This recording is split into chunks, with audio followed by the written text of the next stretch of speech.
Привет, дорогие друзья! Это Сергей Шевелев и Азбука чая.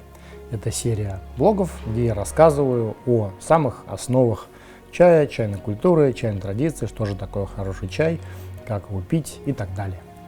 Присаживайтесь поудобнее, берите чашечку чая, и мы начинаем. Сегодня мы поговорим о зеленом чае. Сколько же вокруг него всяких мифов и легенд. Пожалуй, самое распространенное — это там зеленый чай для похудения, знаменитый японский зеленый чай маття, чай, который там с повышенным количеством антиоксидантов и очень много всяческих прочих легенд. Сегодня обо всем этом поговорим, расскажем, что же такое настоящий хороший зеленый чай, как его пить, какие бывают виды и о многом другом. Многие считают, что зеленый чай это может быть что-то такое из рода фитнес-диеты, там, значит, я уже говорил, для похудения, то, что очень полезный и так далее. И на самом деле во многом эта информация действительно правдивая, потому что не стал бы весь Китай практически пить зеленый чай. Это самый популярный в Китае чай и самое большое количество сортов именно зеленого чая. Кроме того, самый знаменитый, тот самый свежий чай, вот первый весенний чай, о чем больше всего, как говорят в Китае, как раз это прежде всего зеленый чай, то есть первый сбор. Во всех провинциях Китая, вне зависимости от того, делают ли там улуны или пуэры или красный чай, обязательно где-нибудь рядом тоже делают и зеленый. То есть он распространен вообще везде, во всех провинциях, где производят китайский чай. При том, что, казалось бы, чай в принципе самый простой по технологии, то есть делать его очень несложно. Он, конечно, имеет огромное количество всяких кривотолков, мифов и легенд, и мы сегодня о них поговорим. Сегодня будем пить чай Анзи Байча или белый чай из Анзи. Анзи — это местечко в провинции Чжэцзян.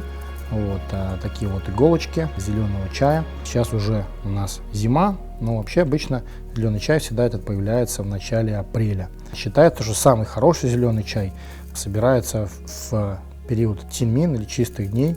Это день поминовения предков Китая, примерно начало апреля, первые дни апреля, когда начинается собираться чай. Но сейчас из-за того, что, во-первых, повысился площади и вообще плантации, где стали выращивать чай, сильно за пределами того самого древнего Китая, и поэтому сейчас уже климатические зоны, где он растет, где его собирают, они сильно сдвинулись на юг, и, в общем-то, уже даже в конце февраля и в начале марта можно получить хороший свежий зеленый чай. Конкретно этот чай интересен тем, что у него такая вот иголочка. Всегда для сбора берется побег самый молодой, то есть это одна почка и два листика, и на станках продается ему форма такой вот иглы, и получается очень свежий, приятный аромат. Касательно свойств зеленого чая. Пожалуй, самая распространенная информация — это, конечно, то, что он способствует похудению. Отчасти это так, но ни в коем случае это не какая-то магическая таблетка, что ты вот выпил чай и все тебе стало лучше.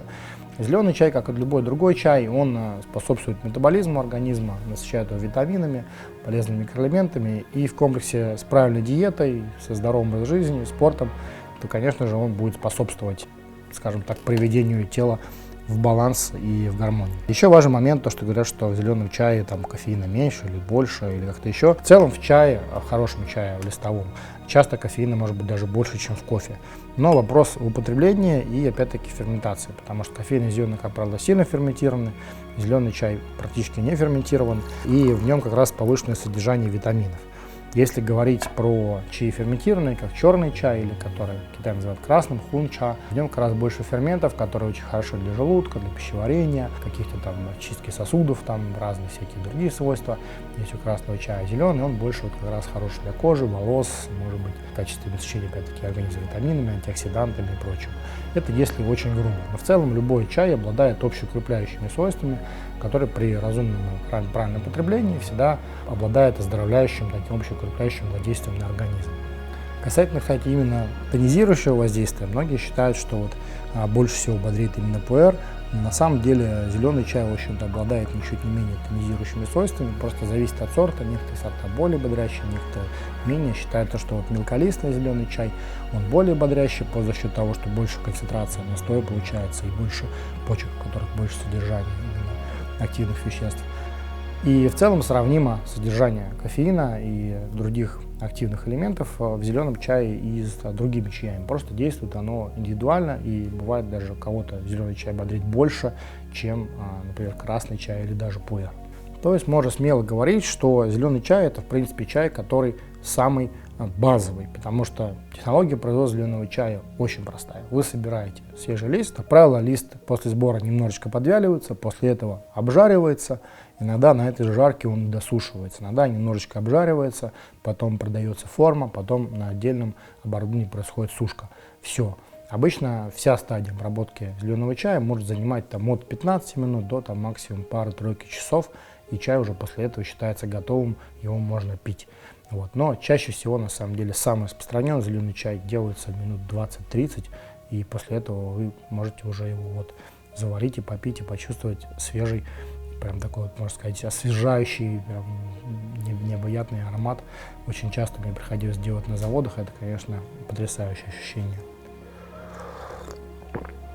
Он как раз прежде всего и ценится за свою свежесть, и потихонечку по мере хранения, даже через 2, 3, 5 месяцев он тускнеет. И сейчас, например, я пью чай, который сделан в прошлом году, уже через 2 месяца будет свежий чай, и он, конечно, уже очень сильно отличается. Обычно зеленый чай считается правильным употреблять в течение года. Кстати, например, в нашем ассортименте мы всегда зеленый чай держим, тоже ассортимент закупаем вплоть до середины лета. Потом уже больше зеленый чай не появляется, и к следующему сезону уже ассортимент его небольшой. Однако есть некоторые сорта чая, которые хранятся немножко дольше. Например, мелкие зеленые чаи, некоторые сорта, которые такой тоже плотный имеют лист, они могут храниться и год, и 2. Например, есть такой сорт Далилио ча, который у нас уже 2 года, и при этом по-прежнему он имеет очень яркий вкус, что довольно-таки редко для зеленого чая. Обычно он теряет свой вкус быстрее, то есть он самый-самый чувствительный к хранению чая. Насчет производства зеленого чая я уже сказал.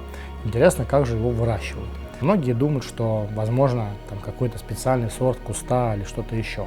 На самом деле зеленый чай можно сделать вообще из любого куста чая. Точно так же, как и красный чай. Исключением здесь является только улун, потому что это особое свойство, сладость, которая получается в культиварах сортов разновидностей улуна, они могут быть только сделаны из куста вида улун. А зеленый чай можно сделать хоть из куста улун, будь то тигуанин или байсянь, как мы делали в этом году. Также может быть и обычный какой-нибудь куст, сяоджун, какой-то малый, мелколистовой сорт какой-нибудь, и какой-то другой культивар, и в Вьетнаме может делать, с деревьев даже делать зеленый чай, которых обычно делают с чего только зеленый чай не делают. То есть он бывает самый-самый-самый разный. Поэтому в целом надо сказать, что это самый, как я уже говорю, распространенный чай, и при этом можно сделать его из любого куста. Еще немного вернусь к технологии, несмотря на то, что я говорю, что технология очень простая, но при этом, я говорю, существует тысячи разновидностей листа, и, как правило, здесь эта разновидность, она сосредоточена на моменте скрутки.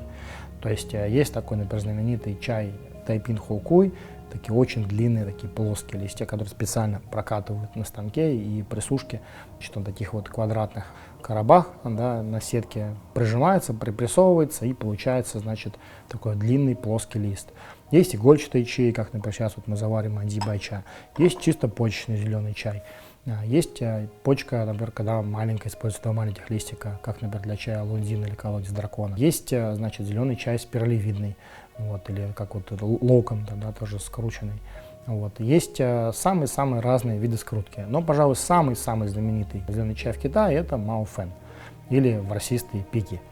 Причем маофеном иногда называют даже пики не обязательно в виде пика чай, но и такой подскрученный тоже иногда называют маофен, просто потому что популярное название. И этот маофен делают в очень многих провинциях. Самый, пожалуй, знаменитый будет из гор Хуаншань или Хуаншань маофен, но также еще и очень много других видов маофена, которые делают и в провинции Сычуань, и в Юнане, и в Гуджоу, и в Гуанси, и в Фудзяне, и, в общем-то, практически везде. Массовому потребителю, конечно же, известный такой активный маркетинг 90-е, что значит сейчас зеленого чая попьешь, похудеешь, быстро, заварить тот или иной сорт. Сейчас, как я уже говорил в начале, очень популярный чай матча.